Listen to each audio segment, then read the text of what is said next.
is Keys to the Shop, Founder Friday edition. Today we're talking with Megan Wilson, founder of Spuds Coffee in Fort Lauderdale, Florida.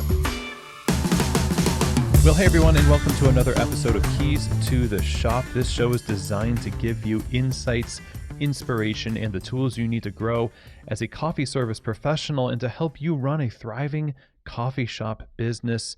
Really quick, if you could subscribe to the show, that would be amazing. We put out a lot of episodes every month. It's about 10 publications every month, and it would be great if you would keep up with that. Just by subscribing, you'll get notified when new content comes out. And also, it would be amazing for you to share these episodes with a friend and share the love around your community, your social media. Let people know about Keys to the Shop so that they can benefit from the content of these great interviews, the subjects we dive into, and all that good stuff. So thank you so much, everybody who's already done this. Now, Keys to the Shop is not just a podcast, but it's also a consulting and coaching company helping you start your coffee business off on the right foot or take your existing coffee shop to the next level through better operations, people, and quality.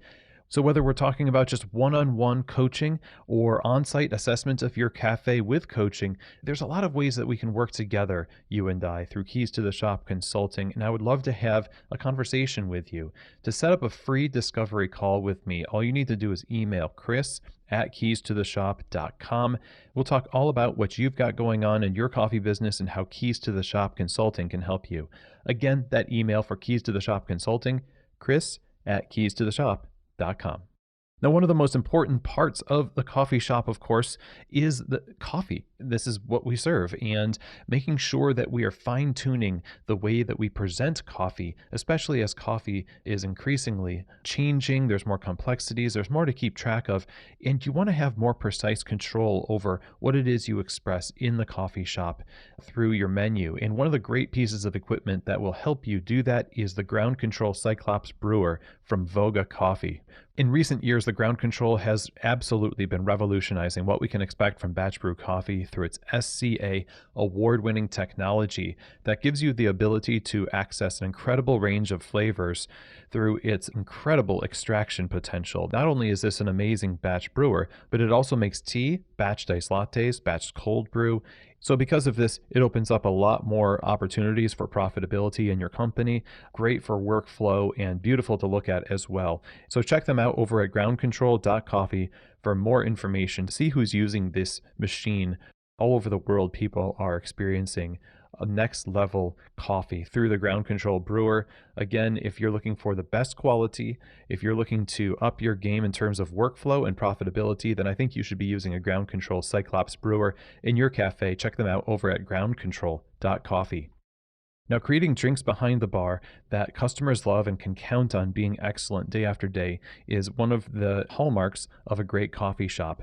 And when it comes to plant-based beverages, you want to make sure that the inputs, the ingredients that you're using are going to be top-notch. And that's why I think you should be using the Barista Series from Pacific that is designed for baristas and tested by some of the world's best baristas before any of their products actually reach your shelf. So you know that it stands up to the heat from steaming.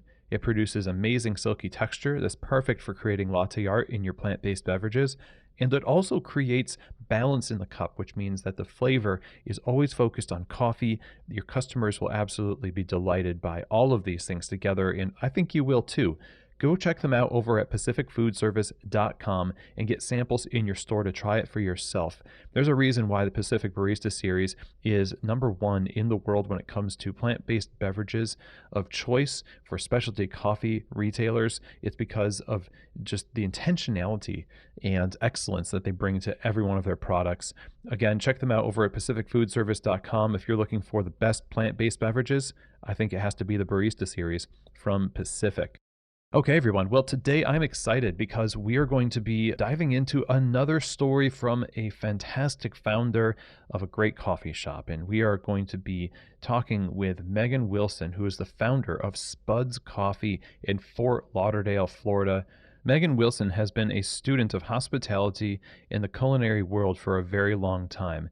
It's been a huge part of her upbringing in her household. It's deeply rooted in her heart and the way she approaches the world, but also it's her formal education through culinary school, through working in hospitality, and eventually making her way into the coffee world. And in all of these roles, she has taken on a leadership position and a student mindset, one that learns all that she can about the world of food and hospitality and business.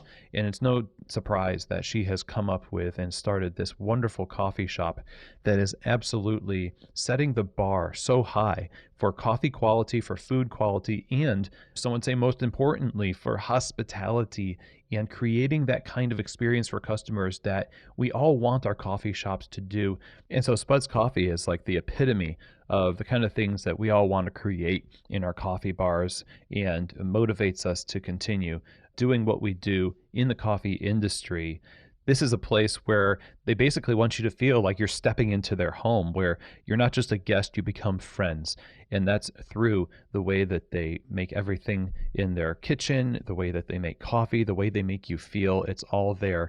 And today we're going to be talking with Megan all about her journey into hospitality, into coffee, in founding Spuds, all the ups and downs that came with it. And really, the through line of this whole conversation is about intentionality, it's about patience and integrity in the vision. And I think you're really going to see some inspiring examples that have happened in the course of founding Spuds and some great insights from Megan along the way. So without anything else from me, let's get right to it. Here now is my interview with the founder of Spuds Coffee, Megan Wilson.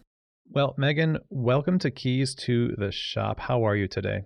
I'm good. Thanks for having me.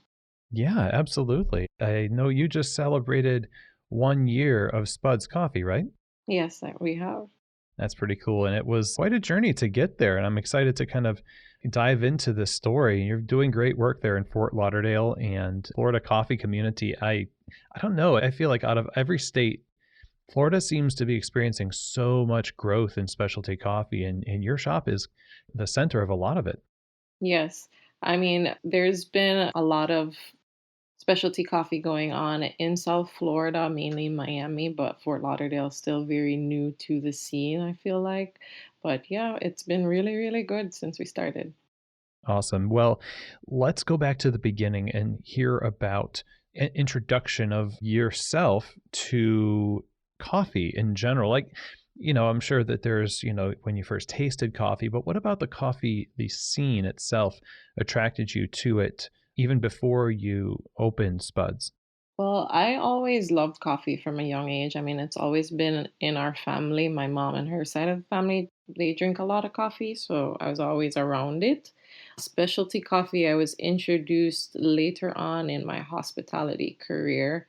I was actually working part time at a cafe that was right across the street from my apartment in Miami while I was a food and beverage supervisor at a hotel.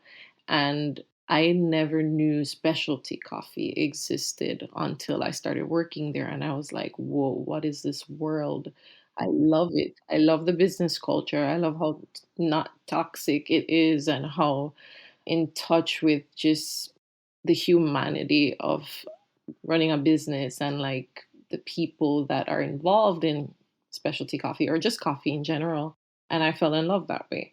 And I was like, okay, well, I can see myself doing this for the rest of my life because this feels right in my soul. I'm not trying to climb up the corporate ladder because working in hotels is definitely not for me.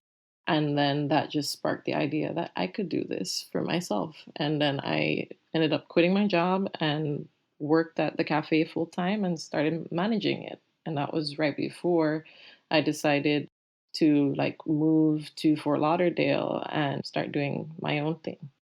So, how did your hospitality background create inroads for you in coffee? Now, you discovered it as a passion, as a product, and something that was fascinating. But then you said you started working in this cafe and then you were a manager there. I imagine that's because you've had a lot of management experience. They probably needed somebody. But, as you started to get involved in it professionally, what was your experience with it like? And how did your past hospitality training really help you? It definitely helped a lot. When I got introduced to specialty coffee, I had already been in hospitality working from I started in culinary. I was a line cook. Then I went into management because I knew in my heart that one day I would want to run my own place. I just didn't know what that was or what that meant. So just trying to feel my way through hospitality because I went to culinary school. So I started as a line cook. I eventually did food service management, which brought me to the front of house. I was a food runner. I was a new server trainer. I was a barista, but it wasn't specialty coffee. It was just whatever you could get out of the machine at the Right. restaurant. And from there, I was like, okay, well, I want to do more management things. So that's when I got into the hotel and I was a supervisor there. And then just thinking that this wasn't for me, but I don't know where to go. I want to do a passion project. That's what brought me to the cafe.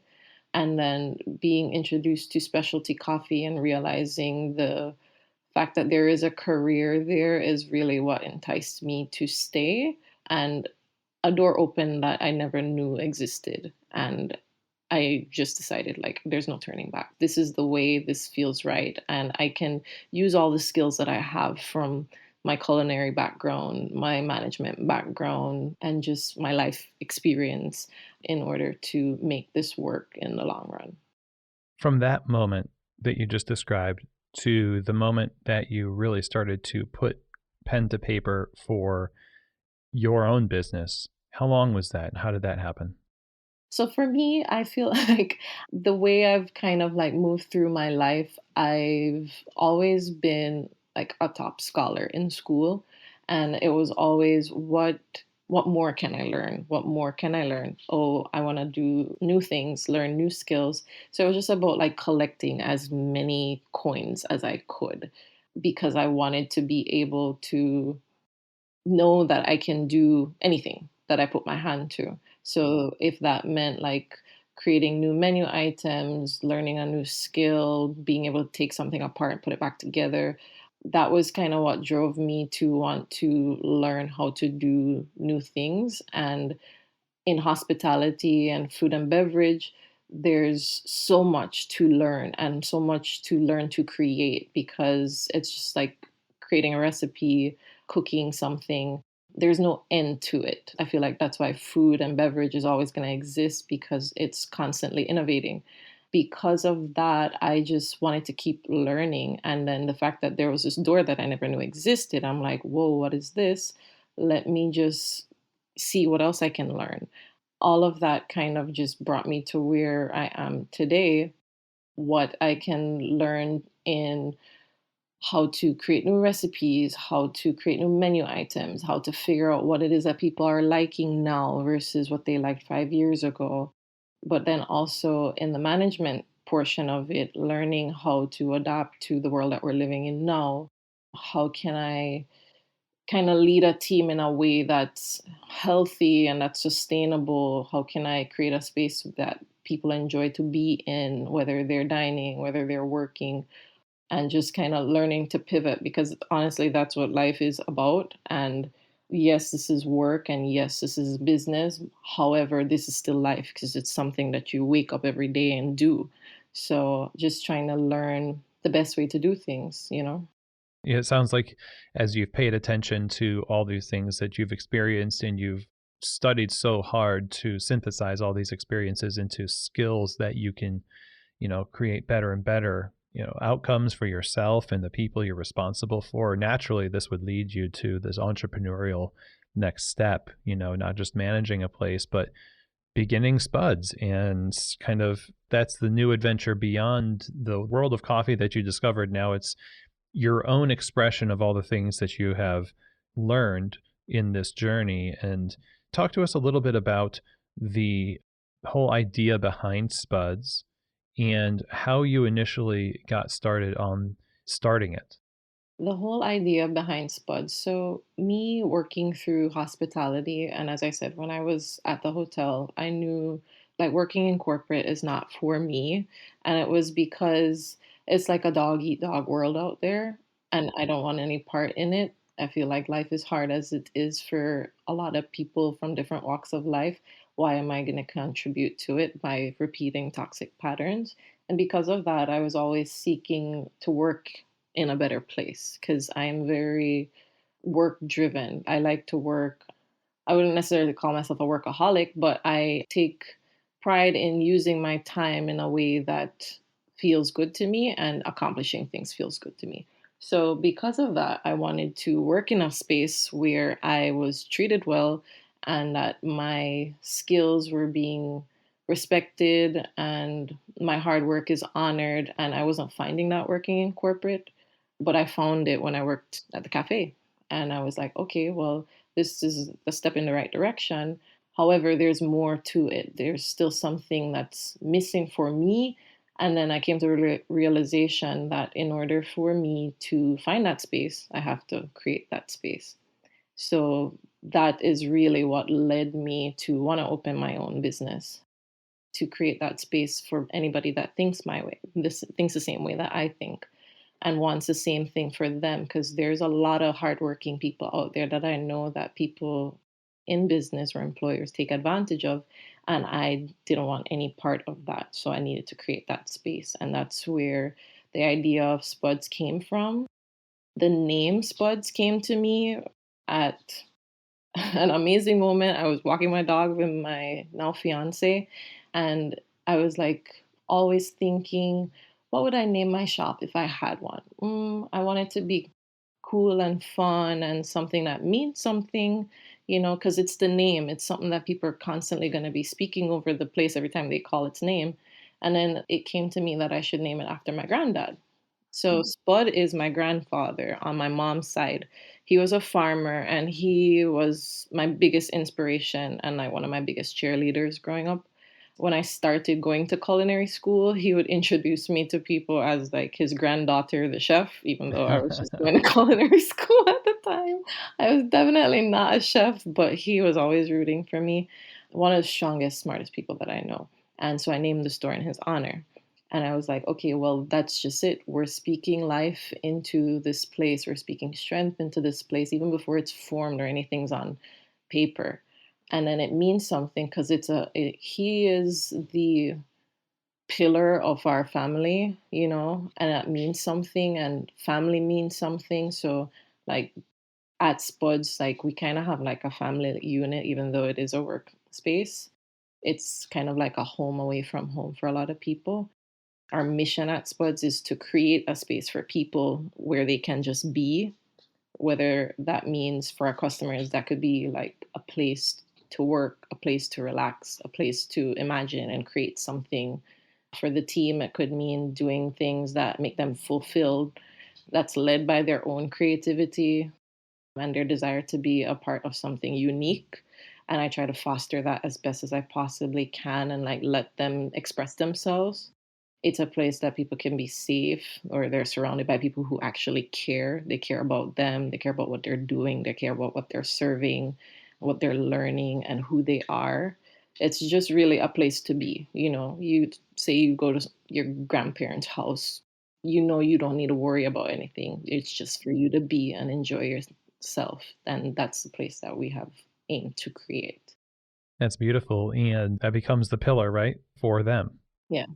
Awesome. So now that's a big task. I mean, there's a lot there, and it's the kind of thing that obviously you're going to keep on working on that as long as the business is a business, and it's got to start somewhere. And so when you said, okay, this is what we're going to name it, this is what I'm going to do, what were the practical first steps that you took to find a location and settle on the very particular details of the business to get the ball rolling?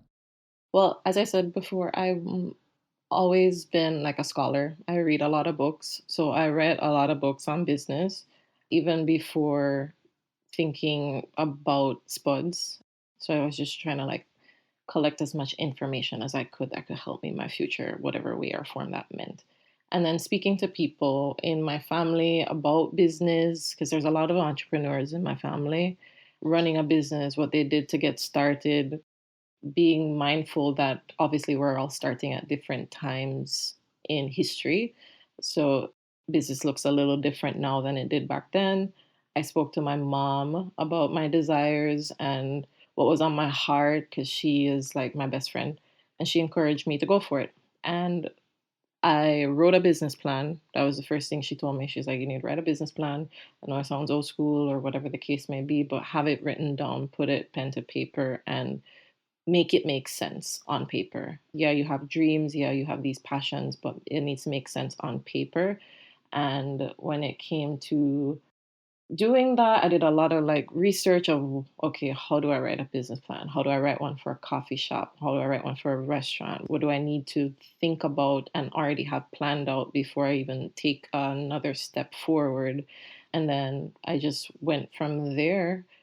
When it came to figuring out where we wanted to be, I searched all the different neighborhoods that I would possibly want to be a part of in South Florida, because at the time we were living a little bit more west than Fort Lauderdale at my in law's house. And I was like, do I want to live here? Do I want to be closer to the beach?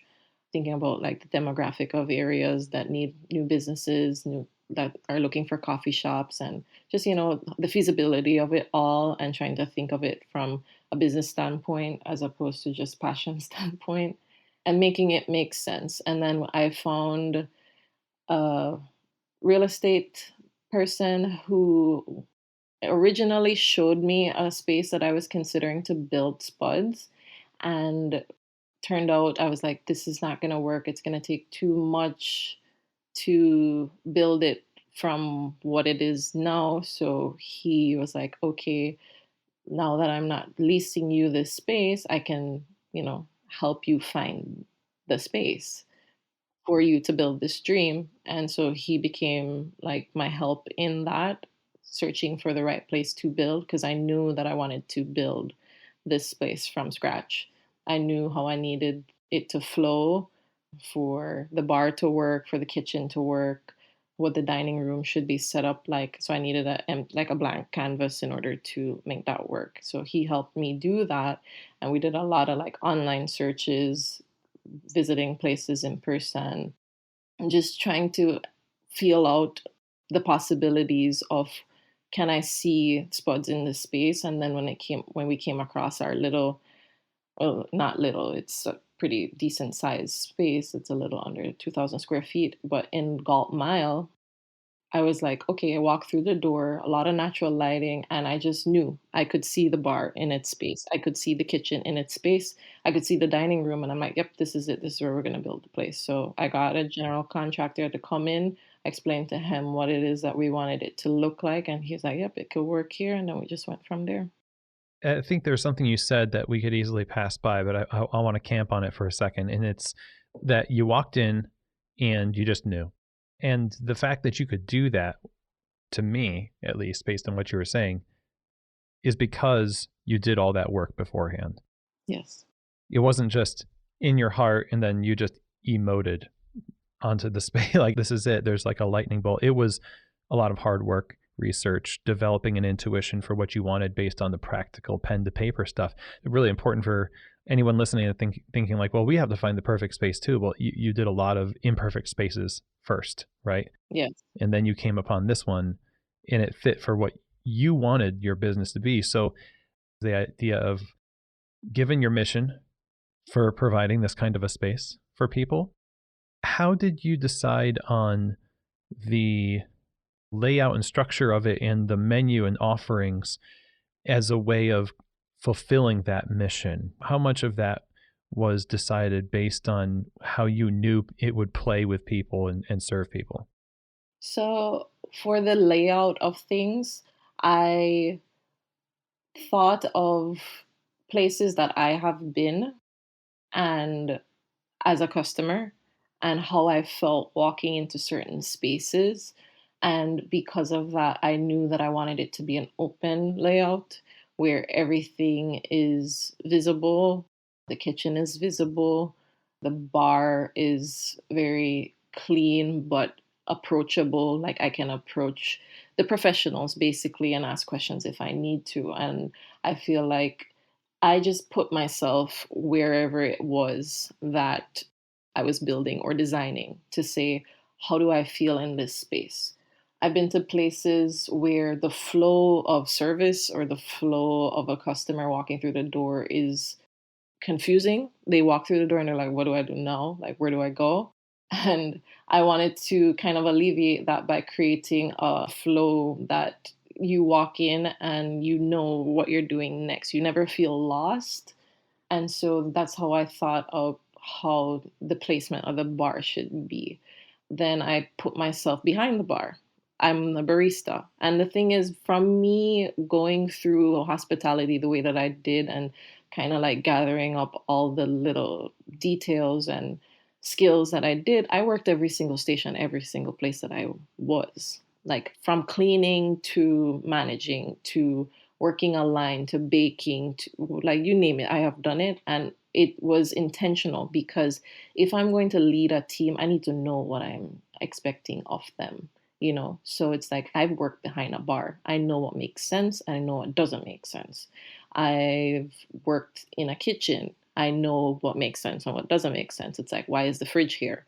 Why is the stove on this side of things? You know, why is the dish pit all the way over there? Like, it needs to flow in a way that makes sense, that people are comfortable. You're asking them to do very, very hard jobs. And like, if the line is too long, like the hotline is too long, they're going to be doing a lot of walking and cooking is already hard. You want to limit the amount of steps that each team member is taking in order to execute the things that you want them to execute in a timely manner. So like I thought of all of that in the design and the placement of things for ease.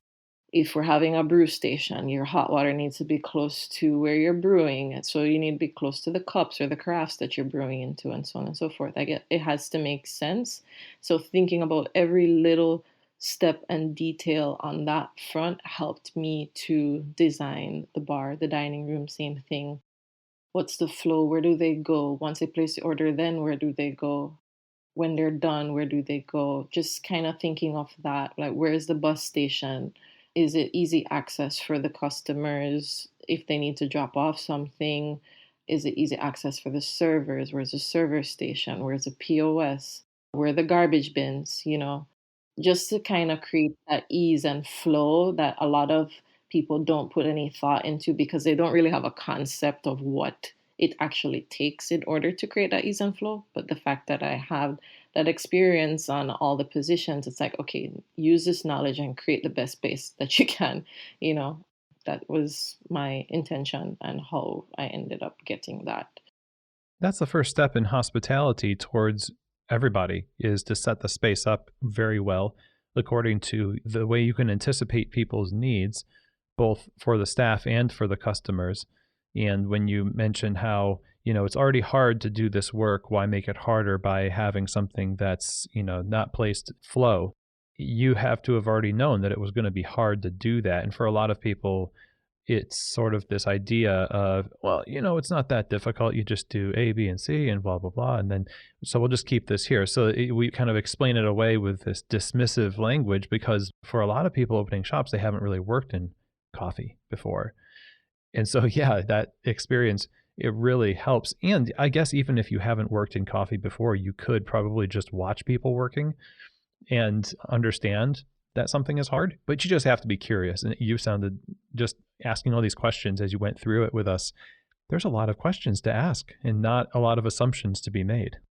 Definitely. Because even, and this is a detail that I feel like some people don't take into consideration, is even your chairs and tables, like how big they are or how spaced they are, what's the flow of the dining room.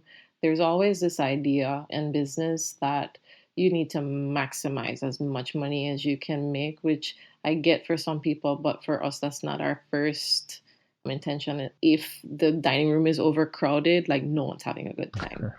The customers are too close to each other, the servers can't get around the tables. And I've dined in places like that, and it's like this space was only supposed to have maybe 10 tables and there's 20 tables in here. So even the distance between the tables, all of that is thought out and measured out. Like we have a measure of how far a table should be from the banquet in order to make it comfortable for someone to get in and get out and for the team to work around them seamlessly. So little details like that, which you only are going to understand if you're one curious about doing the research to find out what ideally would work, or if you've experienced it and know, like if you've been a floor manager and you understand that if two tables are sitting beside each other, the customer should not be able to elbow each other.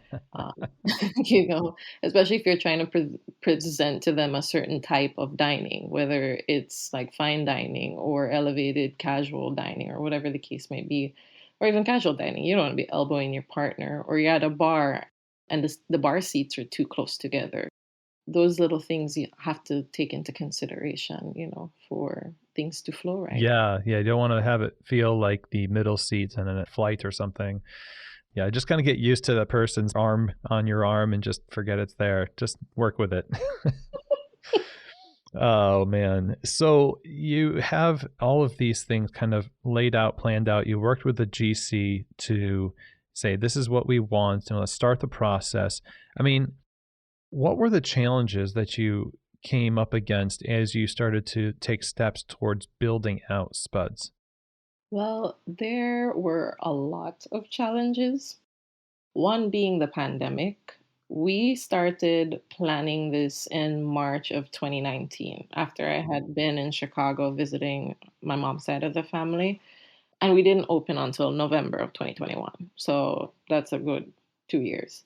The pandemic caused a lot of the delays, but even outside of that, it takes a lot of time to open a business just because we were also doing everything from scratch.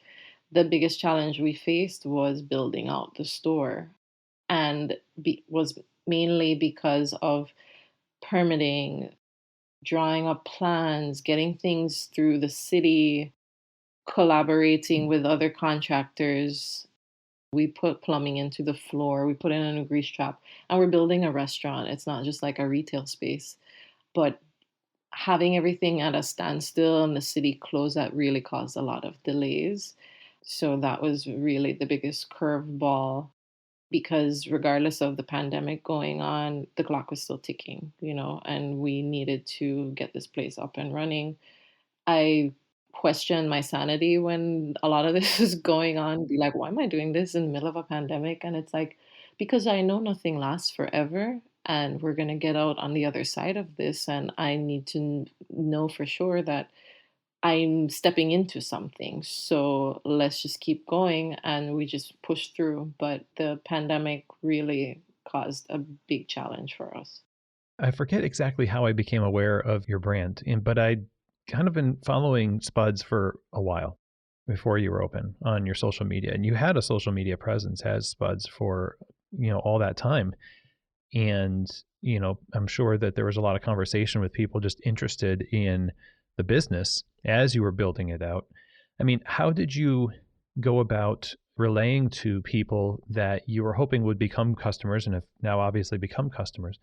During those times where these challenges are being overcome, you still put yourself out there. You still, Spuds was, posting and etc. So take us through your mentality and your tactic there in creating communication and relaying Spuds, even when it wasn't open and it took as long as it did. I understood the importance of marketing. I didn't do marketing really in school or anything like that, but I understand that marketing is one of the biggest things in business. People need to know who you are. And even before we started building or anything, I knew that I wanted to share our story because it was important to share. It was important to kind of show people that even though times are weird, that it's okay to still dream. It's okay to still plan. Like, don't just give up and stop living because we're going through a pandemic.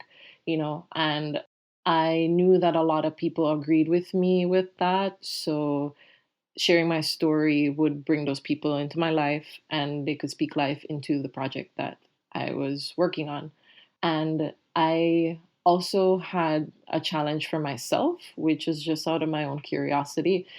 I had watched a YouTube video about this guy who became number one on TripAdvisor in the UK or something from a fake restaurant. And it was just because of the marketing.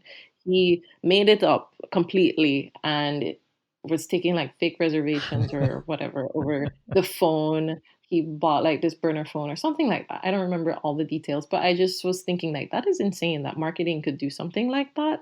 And even though that wasn't my goal to be like number one on TripAdvisor from a fake restaurant, I knew that, okay, letting people know about what you're doing and like putting yourself out there and getting the marketing started, even just to get your name into people's mouths or get your idea into their minds of this place is coming, like it's kind of like the light at the end of the tunnel. It's like, okay, where are we gonna go once the once the world opens up? Like, what's the plan? Where are we going first?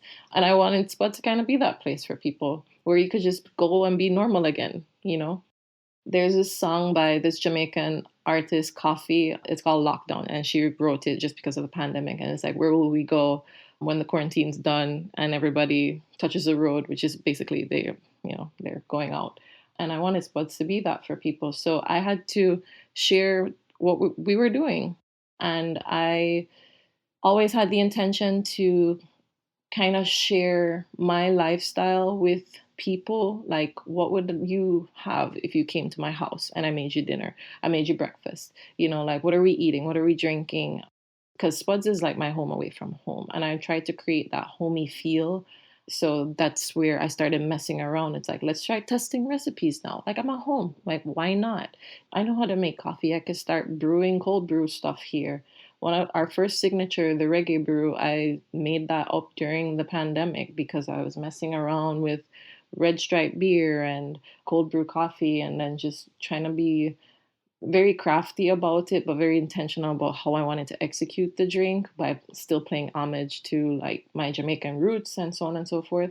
So it's just like use this time to be creative and share it with people because people are at home on their phones bored. They want to see something that means something.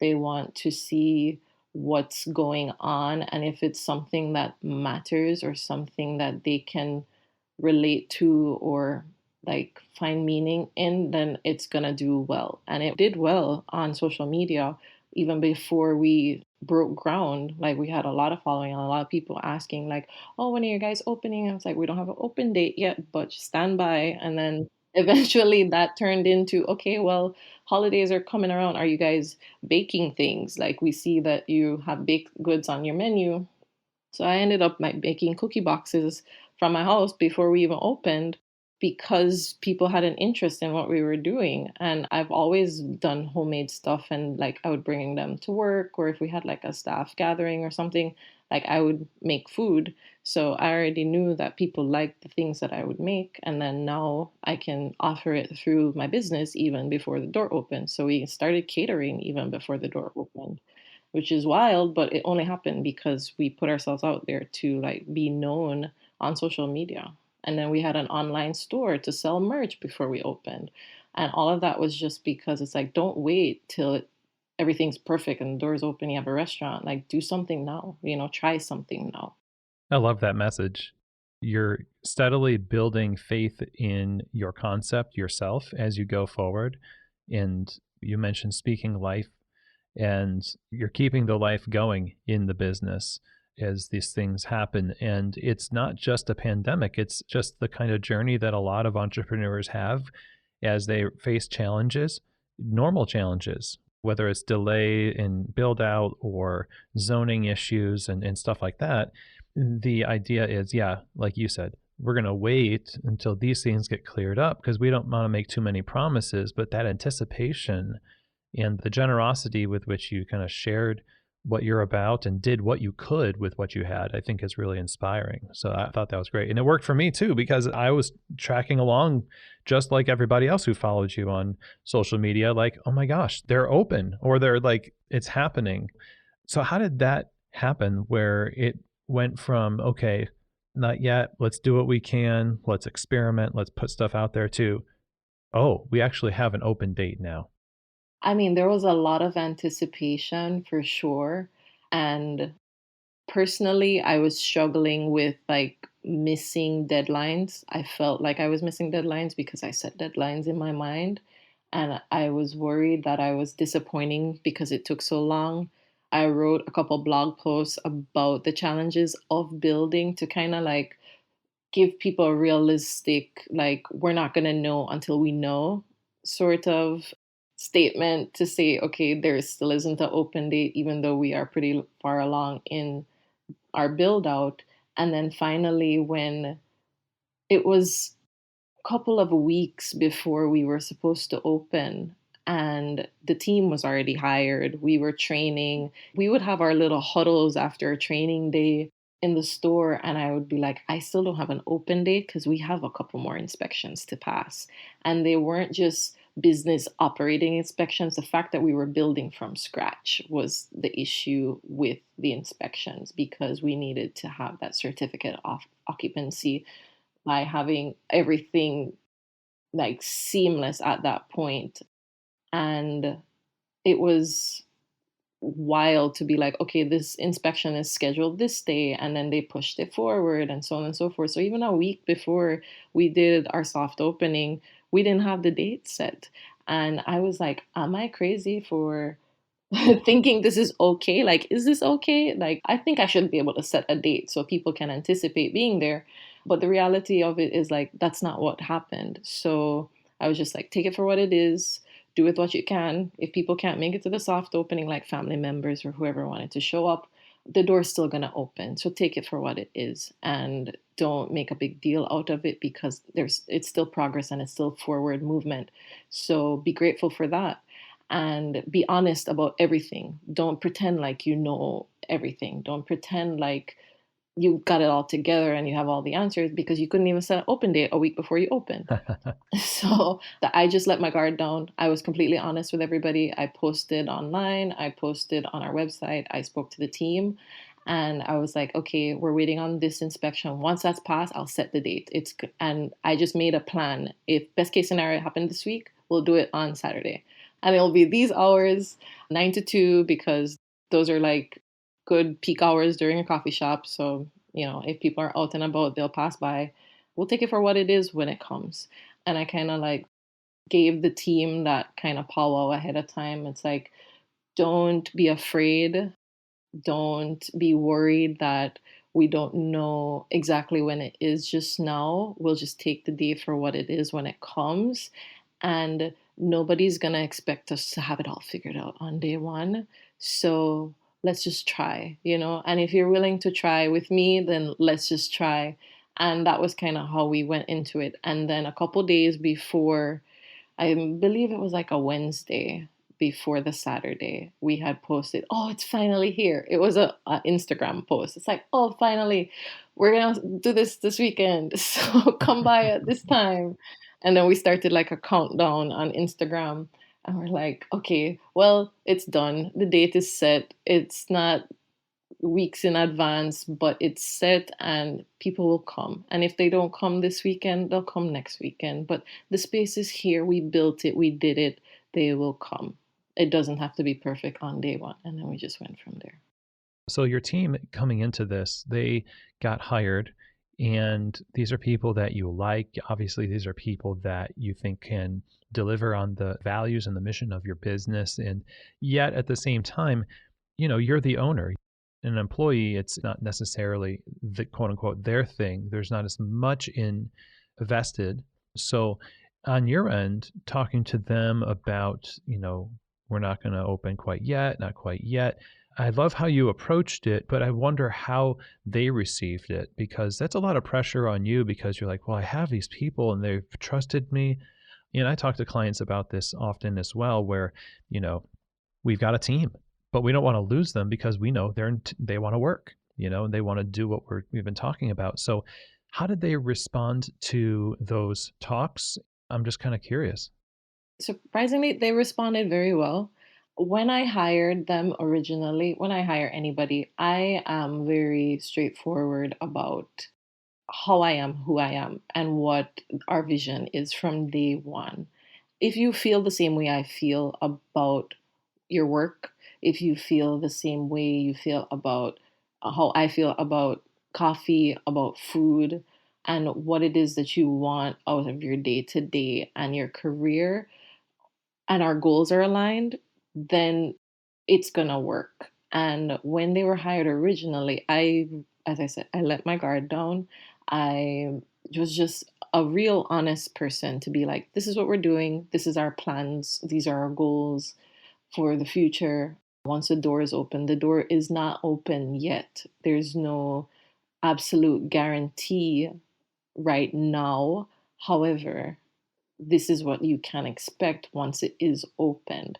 And we'll start training this time. The trainings are paid. I had budgeted in order to cover all paid trainings at their hourly rate. The only difference is they wouldn't be getting tips because they're not serving anybody, but you're going to be paid for your time while we learn and grow. And for a lot of them, that made complete sense because they were still currently working at their old jobs. So they're like, okay, well, this is a part time thing. I'm just being paid to train. And then when the door opens, the door opens. But I was very honest and upfront about all of that from day one.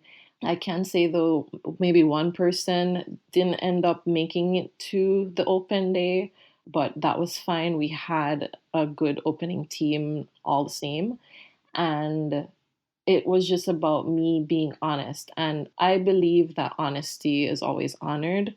And I can't be wrong if I'm being honest. I can't be wrong if I'm trying to pull a fast one on someone or manipulate them or make all these unrealistic promises that I know I can't fulfill, then I'm in the wrong.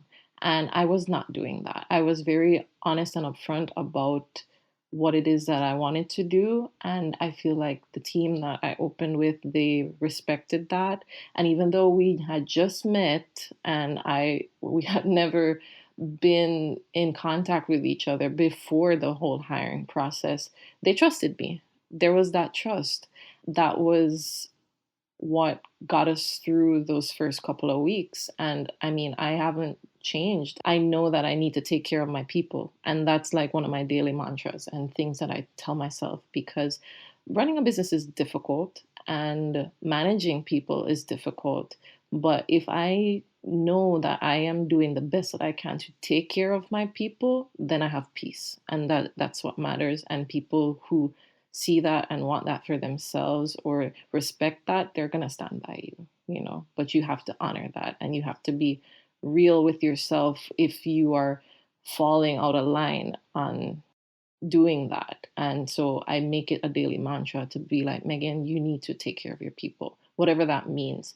So is their job beneficial to them? Like, they're working really hard. Hospitality is tough. Like, don't pretend like it's not. Downplay their jobs. What they're doing is difficult.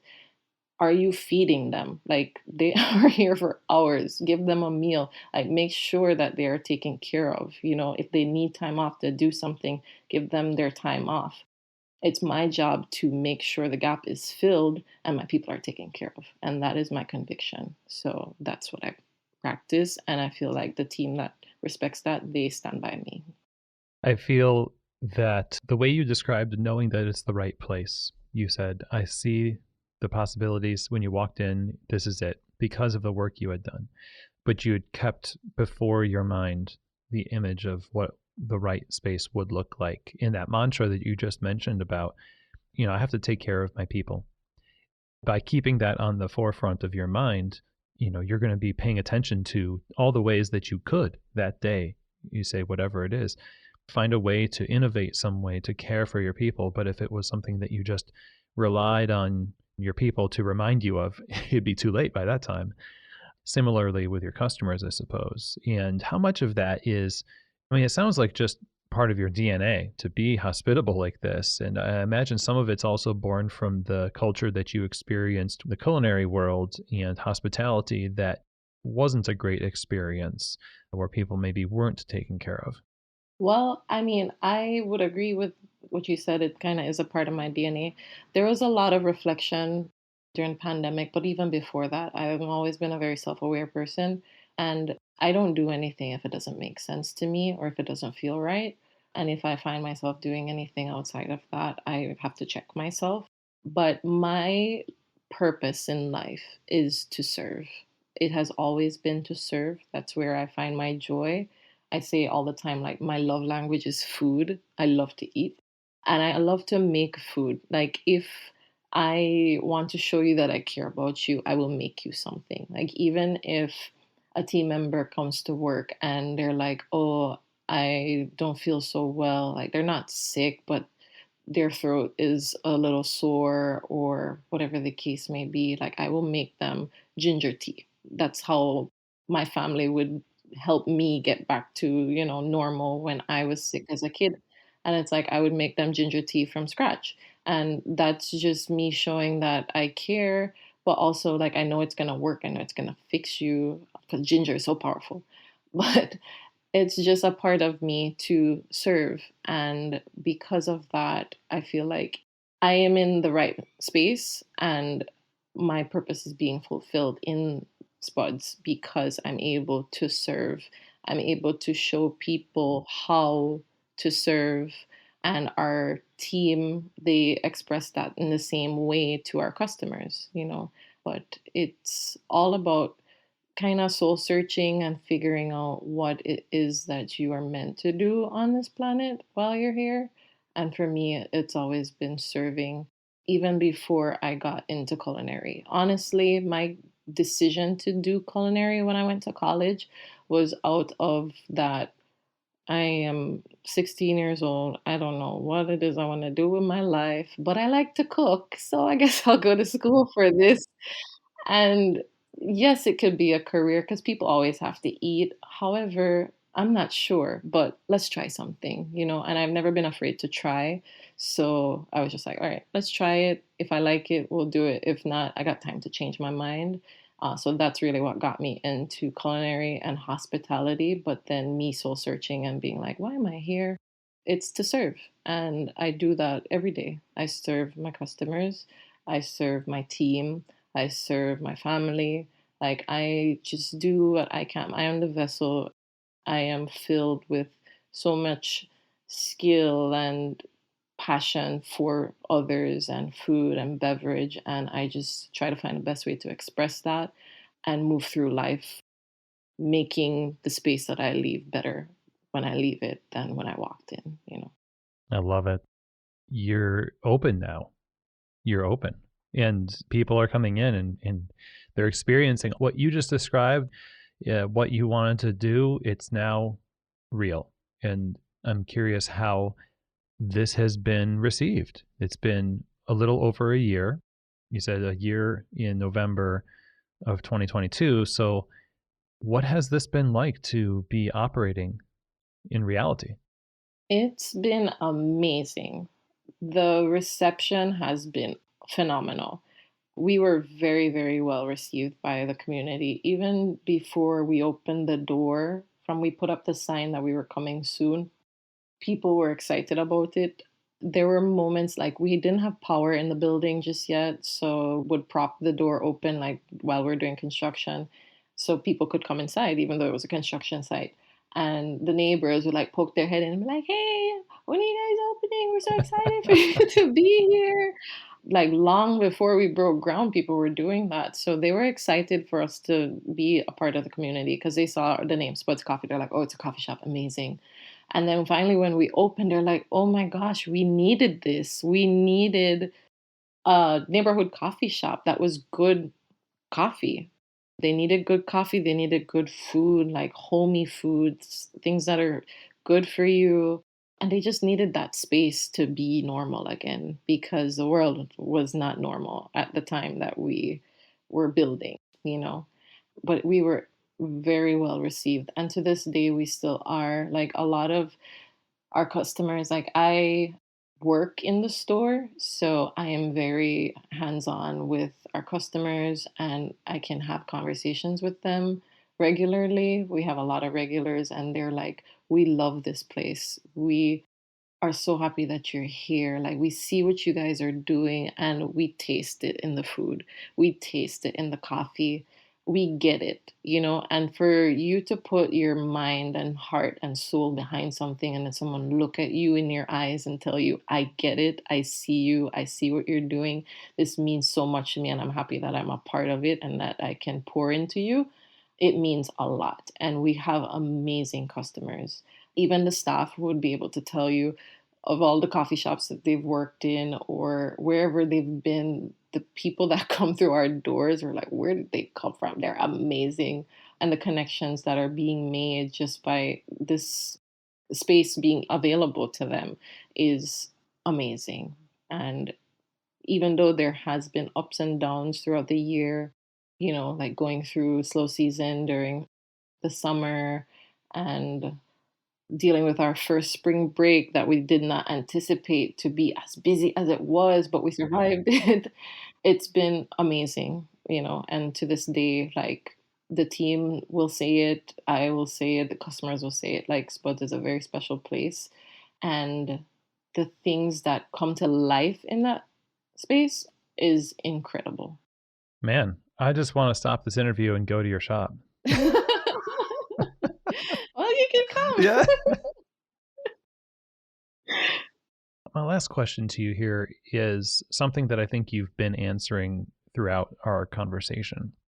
And it's to speak to people who are already operating shops and or maybe they're getting ready to try to open their own store. They're in the planning phases of it. What advice would you give them that you think from your experience is going to make all the difference for success, and not just success in terms of just money or, that kind of thing, but fulfillment as an operator? Make sure that what you're doing is in line with who you are, first of all. Because running a coffee shop, running a business, running a restaurant, operating it, it's a difficult task and it's not for everybody. So, really soul searching and making sure that this is what you really want to do. And if it is, be resilient, go for it, believe in yourself and push. Remind yourself on a daily why it is that you started. That's the importance of like writing a business plan and like writing down your mission, writing down your vision, because you, as an owner, you have to remind yourself of why it is that you're doing what you're doing. Because when things get hard, it's very difficult to remember. So have it written down and push. It's going to take work. Good things don't come easy. Nothing good comes easy. Reaching success is something you have to work for, and don't be delusional about it either. Know that you're going to be putting in time, you're going to be putting in effort, but the fulfillment will come. And just be resilient, you know, push through. A lot of times it's hard for one person to do something. If you have a partner, that's great because then you have help carrying the load. But if not, seek out help if you need help. Like, don't think you need to know it all at one time. Be willing to learn, be open to learn. And honestly, that's like the biggest thing because as soon as you think you know it all is when you're going to fail. You have to be able to pivot. You have to be able to bend and flex and accommodate. You have to be able to think outside the box. There's many ways to do things. There's not just one size fits all for everybody. So yeah, it's a lot of like just being aware and reflecting on that and finding those answers even before you step one foot forward, making sure that you know for sure that this is something that you want to get on board with because you don't want to be halfway through your build out with all these bills and then you're like, I don't want to do this anymore because then it's going to be really hard to pull out.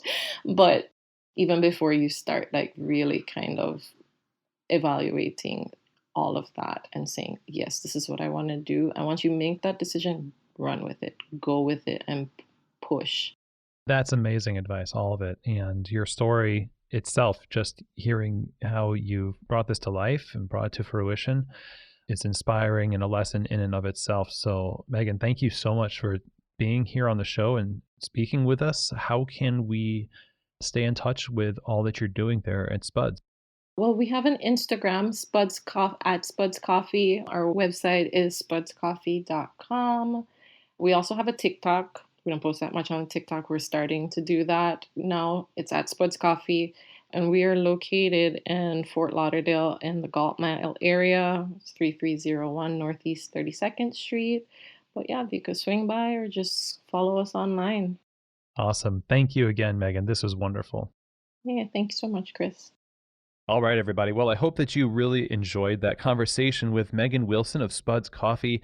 So much to take away from this. And it's one of these great interviews where I just feel like, I'm the type of person, obviously, that wants to take a deeper look into things. This is why, I have a podcast, and it's just in my heart to get down to the foundation level of what drives people. But Megan so effortlessly presented this right from the get-go, and it's, like I said, the through line of intentionality and integrity that I so appreciate about how she approaches the way she cares for ingredients, for people, both staff and customers in the space. And you hear this refrain in the conversation of empathy and knowing as a professional what it's like to work in a place, but also what you want to create for people to experience, and constantly keeping your mind in the area of, empathetic care creates wonderful things. And so a huge thank you to Megan Wilson for joining us on Keys to the Shop in this Founder Friday episode. If you want more information about Spuds Coffee, you can just visit them over at spudscoffee.com, and be sure to follow them on Instagram. The handle there is at Spuds Coffee. Now, if you have any questions, comments, or feedback for me about today's episode, feel free, as always, to reach out. Chris@keystotheshop.com is my email. That's also where you can reach out if you're looking for one-on-one coaching for you, your management team, or you're wanting to start a great coffee shop, but need to set some good foundations. Let's have a conversation, and a free discovery call is a great way to do that. Email me, Chris@keystotheshop.com, and I hope to be talking to you soon. And with that, that is the end of our show today, everybody. Thank you so much for taking the time to listen. As always, don't forget to subscribe to the show, share these episodes and this show with your team, with your friends and followers. And if you love what we do, go ahead and leave a 5-star review over on Apple Podcasts as well. That would be great. Have an amazing day. And as always, I hope that this episode has truly given you keys to the shop.